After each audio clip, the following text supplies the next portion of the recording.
Today we are in session 4, the brain part 2. We'll call this the learning and relearning brain. I'm Ron Ovitt, your host and author of Emotional Resilience, Living with the Fruit of the Spirit. We have a marvelous brain that is a learning machine. Learning comes through our senses. Touch, smell, sight, hearing, taste all feed information into the brain. They are processed in our short-term memory. Then we associate them with beliefs. If a strong belief we have already had, then our bias makes a quick judgment, and the learning we have already have is reinforced. And the learning, start over. I'll just start from the beginning again. All right, this is cut to. Cut to. Start over. Is this the right way? Okay, we're going to go. He's smiling. He's I'm ready. smiling. Cut to. Today we are in session 4, the brain part 2. The learning and relearning brain. You know, we have a marvelous brain. It's a learning machine. And learning comes through our senses, our touch, smell, sight, hearing, taste, all feed information into the brain. They're processed in our short-term memory, and then we associate them with beliefs. If a strong belief that we already have, then our bias makes a quick judgment, and the learning we already have had is reinforced. If it is a novel learning, it is then processed and either accepted or rejected. If rejected, then dismissed. If accepted, it is processed as a new memory network. And this happens because learning causes nerve cells to produce neurotransmitters and build receptors for these neurotransmitters in cells that have never had them before. Now, in his book, Neuroplastic Transformation, Michael Moskowitz writes about what happens when we learn something new. He writes this: nerves fired by other nerves keep firing without further stimulation. Nerve cells and their trillions of synapses are taken over by this expanding process to increase the network of cells and synapses dedicated to the newly learned material.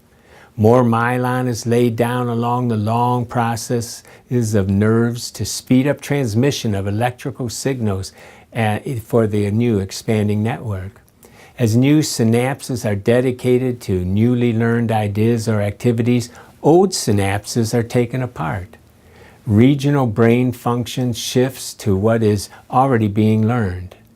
Energy is dedicated to maintaining this expanding network.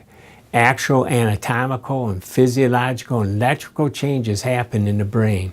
Repetition is the key to reinforcing this gradual takeover of more brain real estate. Now, this is important because it means we can change.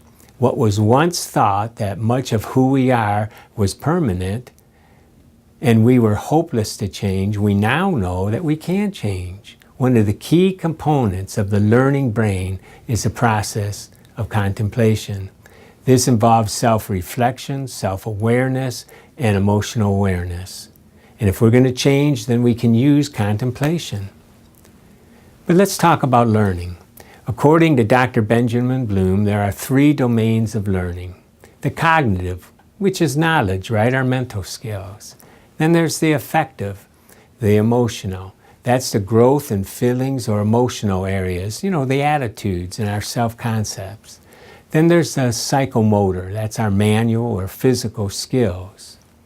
For the sake of this program, we'll be dealing in all 3, but primarily addressing learning that involves growth in our self-concept, our emotional growth and social relational areas.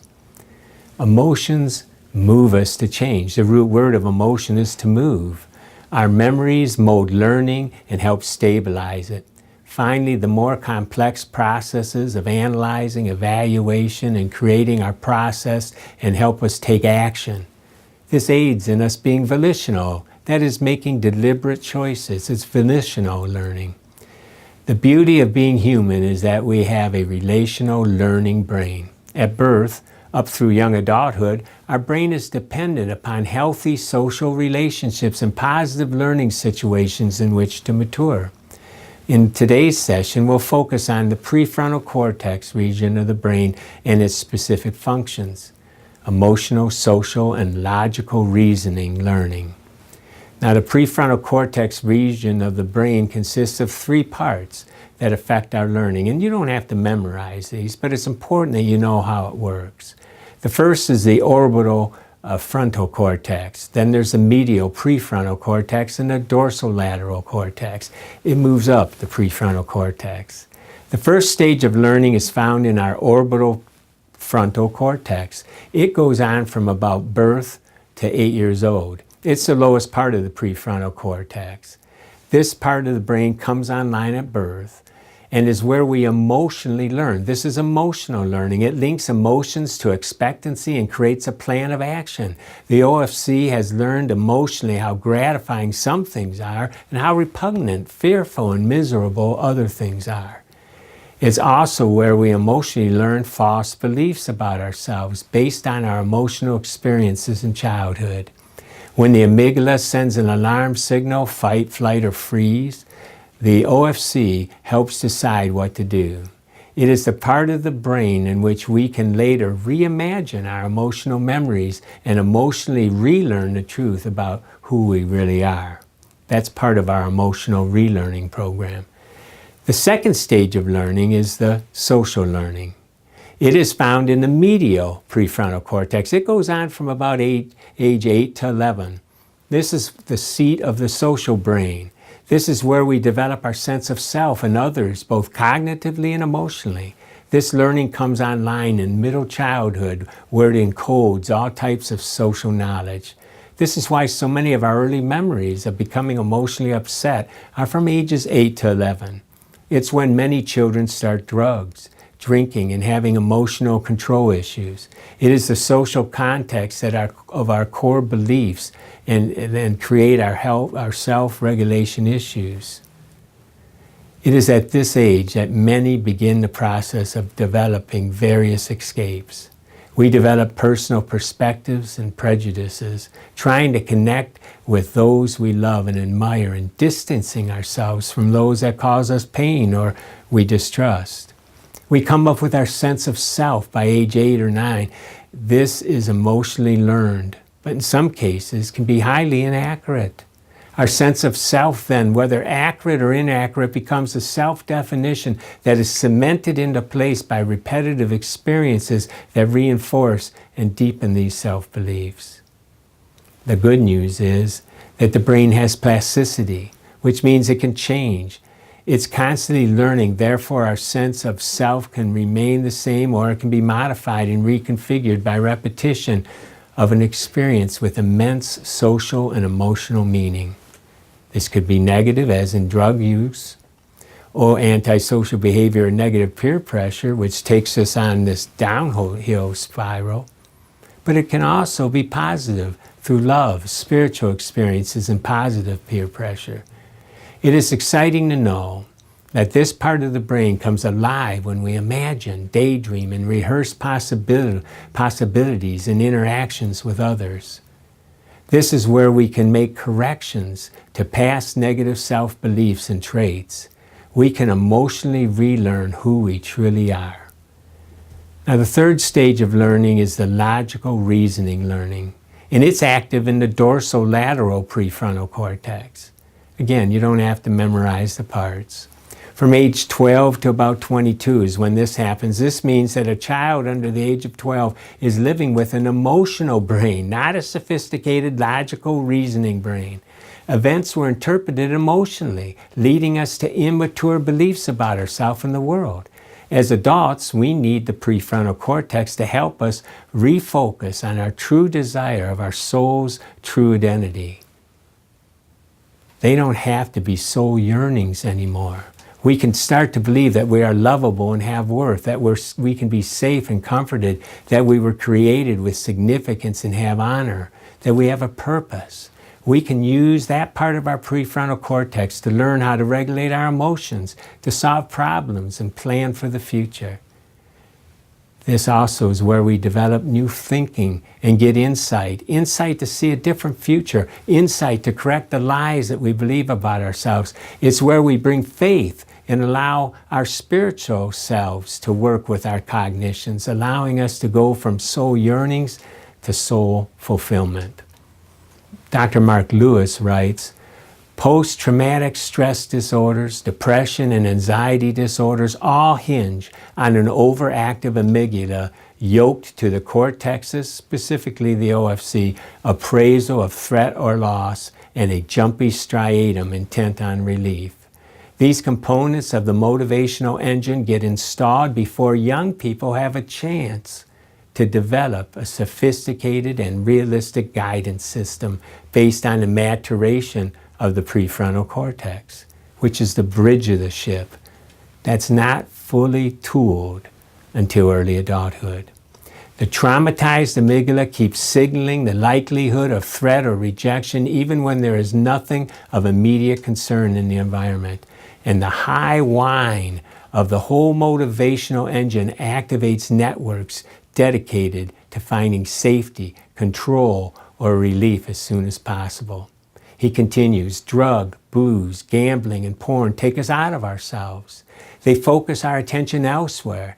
They may rev up our excitement and sense of mastery in the case of speed or coke or in gambling, or they may quell anxiety, directly lowering amygdala activation in the case of sedatives, opiates, booze, and maybe food. We find something that relieves the gnawing sense of wrongness. We take it, and then we do it again and again.